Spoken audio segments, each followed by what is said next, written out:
இப்போ இந்த ரீசெண்ட் டேஸாக பார்த்தீங்கன்னா அருண்விஜயோட படங்கள் எல்லாத்தையும் மக்கள் நோட் பண்ண ஆரம்பிச்சிருக்காங்க. இந்த பொங்கல் பண்டிகைக்கு பார்த்தீங்கன்னா நம்ம தனுஷோட கேப்டன் மில்லர், சிவகார்த்திகேயனோட அயலான், இது கூட நம்ம அருண்விஜயோட மிஷன் சாப்டர் 1 ரிலீஸ் ஆயிருக்கு.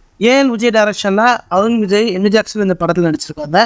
இந்த படத்தோட கதை பார்த்தீங்கன்னா தன்னோட குழந்தையோட மெடிக்கல் செலவுக்காக அருண் விஜய் லண்டனுக்கு போறாரு. ஸோ அதே சமயத்தில் பார்த்தீங்கன்னா இந்தியாவில் நடக்கிற மாநாட்டை பாகிஸ்தான் தீவிரவாதி தடுக்க ட்ரை பண்ணுறாங்க. ஸோ இந்த விஷயம் பார்த்தீங்கன்னா இந்தியன் கவர்மெண்ட்டுக்கு தெரிய வருது.